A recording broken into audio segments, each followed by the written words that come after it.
GoNavy Highlight edisi Jumat 10 Juni 2022 hadir dengan informasi terkini seputar kegiatan TNI Angkatan Laut.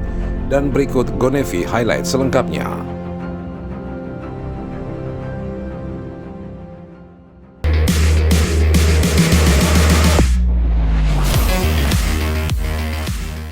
Kepala Staf Angkatan Laut Laksamana TNI Yudo Margono bersama Ketua Umum Jala Senasri Nyonya Veru Yudo Margono meresmikan Studio Nusantara Sagoro 1 dan 2 serta peluncuran Smart Truck Dinas Penerangan Angkatan Laut di Mabesal Cilangkap, Jakarta Timur. Kedatangan Kepala Staf Angkatan Laut dan Ketua Umum Jala Senasri didampingi Wakil Kepala Staf Angkatan Laut Laksamana Madya TNI Ahmadi Heri Purwono dan Nyonya Wi Ahmadi Heri Purwono beserta sejumlah pejabat utama Mabesal disambut penampilan musik hip hop dan tari tradisional Bali di pelataran gedung B4 Wiratno. Di awal acara, Ketua Umum Jala Senasri meresmikan Smart Truck yang berfungsi sebagai media kampanye berjalan. Setelah itu, Kepala Staf Angkatan Laut meresmikan Studio Nusantara Sagoro 1 yang berfungsi sebagai studio penyiaran berita, podcast, dan talk show. Presenter Ayu Jelita menyambut kehadiran Kasal dan Wakasal dengan broadcast pembacaan berita. Selanjutnya, Laksamana TNI Yudo Margono beserta Laksamana Madya TNI Ahmadi Heri Purwono langsung melakukan podcast dengan dipandu komedian Komeng dan presenter Fazilah Kairunisa. Tak mau ketinggalan, Nyonya Veru Yudo Margono dan Nyonya Wi Ahmadi Heri melakukan talk show dengan dipandu aktor Arya Saloka. Kepala Dinas Penerangan Angkatan Laut Laksamana Pertama TNI Yulis Wijoyono mengatakan, dengan adanya studio broadcasting dan Smart Truck ini, peran penerangan dalam penyampaian informasi TNI Angkatan Laut kepada masyarakat akan dapat maksimal. Sementara di hadapan awak media, Kepala Staf Angkatan Laut menjelaskan, di era digital saat ini di mana semua hal dapat dengan mudah diakses, Angkatan Laut tidak boleh tertinggal dalam teknologi informasi. Hal tersebut untuk menjawab tantangan peperangan informasi selain melalui tim cyber yang sudah dimiliki TNI Angkatan Laut.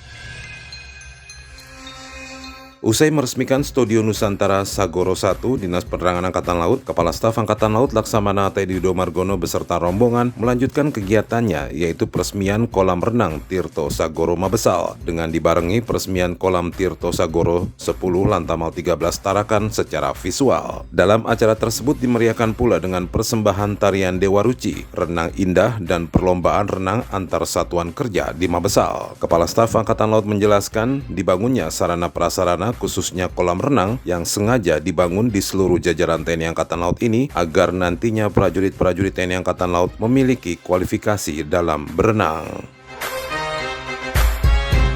Tim Fast Quick Response Lantamal 10 Jayapura bersama Polair Polda Papua berhasil melakukan latihan di wilayah perairan utara Papua dengan menggagalkan penyelundupan melalui jalur perairan. Dalam simulasi tersebut, tim FQR dan Polair melakukan pengejaran terhadap perahu yang digunakan untuk penyelundupan senjata api dan narkoba yang kemudian berhasil menyergap dan menggagalkan aksi penyelundupan tersebut. Simulasi diakhiri dengan mengamankan barang bukti serta membawa pelaku untuk proses lebih lanjut. Kegiatan ini sebagai awal dimulainya operasi pengamanan laut dan penegakan hukum di perairan Papua bagian utara bersama unsur maritim Jayapura. Pada upacara pembukaan dengan Komandan Upacara dan Satro Lantamal 10, Letkol Laut Pelaut Nur Rohmat Ibrahim, dilanjutkan penyematan tanda peserta kepada perwakilan yakni dari tim Intel Lantamal 10, Diskes, Pomal Lantamal 10, Satro Lantamal 10, dan juga dari Yon Marhalan 10 Jayapura, pertanda dimulainya operasi. Dalam sambutannya, Komandan Lantamal 10 Jayapura Brigjen TNI Marinir Ferianto P. Marpaung mengatakan, sesuai Undang-Undang Nomor 34 Pasal 9, salah satu tugas pokok yang diemban Tentara Nasional Indonesia Angkatan Laut adalah menjaga kedaulatan wilayah Republik Indonesia dan melaksanakan penegakan hukum negara Republik Indonesia di laut.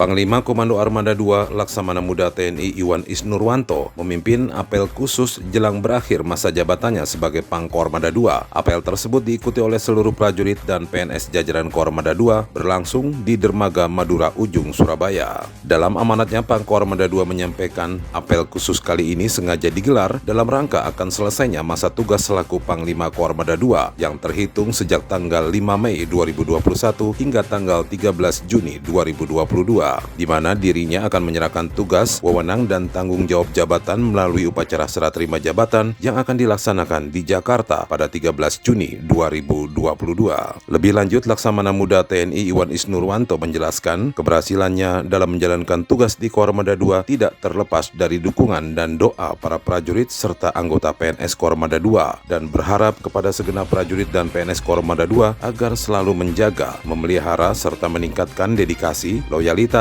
disiplin, dan semangat kerja yang tinggi. Selanjutnya, Laksamana Muda TNI Iwan Isnurwanto akan mengemban amanah sebagai Asisten Perencanaan dan Anggaran atau Asrena Kasal, sedangkan penggantinya adalah Laksamana Muda TNI TSNB Huta Barat yang sebelumnya menjabat sebagai Korsahli Kasal.